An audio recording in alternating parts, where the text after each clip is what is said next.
So friends, ઘણા લોકો હવે ક્વેરી કાઢે છે કે સર, મોન્જારો એક ટેબ્લેટ છે અને કેવી રીતે લેવાનું છે. સો નો, મોન્જારો ઇઝ નોટ ટેબ્લેટ, ઇન્જેક્શન્સ છે. કેવી રીતે લેવાનું છે એ અમે તમને ડેમો આપીએ છીએ.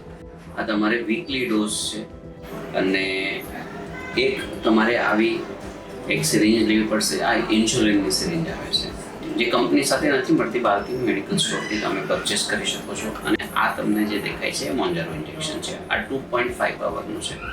ઇન્ડિયામાં અત્યારે 2.5નું આવે છે અને 5 ml. હાલમાં જૂન 2025માં 2 પાવરનું આવે છે અને પ્રોબેબલી 2-3 મહિનામાં હજી ઉપરના પાવર પણ આવશે. 7.5 1-2 મહિનામાં આવશે એવું અમને ઇન્ફોર્મેશન કંપની આપી છે. સો આ ડેમોન્સ્ટ્રેશન બતાવવાનું રીઝન શું છે? રીઝન એવું છે કે બહાર વેસ્ટર્ન કન્ટ્રીઝમાં પ્રીફિલ્ડ સિરિંજ ઓલરેડી અવેલેબલ છે, જેમાં ડોઝ તમને નીડલ અને સિરિંજ સાથે મળશે અને એમાં દવા બી આવે છે. પણ ઇન્ડિયામાં હજી અવેલેબલ નથી. તો ઇન્ડિયામાં કેવી રીતે લેવાનું છે? આ કહેવાય વાયલ, જે દવાનું છે, અને આ તમારે બહારથી મેડિકલ સ્ટોરથી પરચેસ કરવાની છે. એકદમ નાની પેનલેસ નીડલ જેવું છે.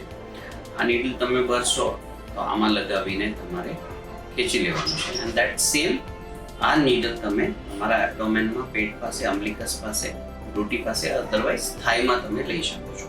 સો આ એટલું સિમ્પલ છે કે પેશન્ટ જાતે કરી શકે છે. એમને કોઈ ડૉક્ટર કે નર્સની જરૂરત નહીં પડવી જોઈએ. હા, પહેલી વાર તમે એકવાર જોઈ લો, કોઈ ડૉક્ટર કે નર્સ પાસે તમે ઇન્જેક્શન લેશો, પણ નેક્સ્ટ ટાઈમ ઓનવર્ડ્સ તમે જાતે લઈ શકો છો. ક્વાઇટ સેફ છે, જાતે જ ઇન્જેક્ટ કરી શકાય છે. It is very simple. Once a week તમારે લેવાનું છે. આખો ડોઝ તમે પહેલી વારમાં ઇન્જેક્ટ કરી દેવાનો છે. એન્ડ તમારા ડૉક્ટર જેમ એડવાઇસ કરશે એવી રીતે તમારે આગળ પછી ડોઝ એડજસ્ટ કરવાનો રહેશે. Thank you.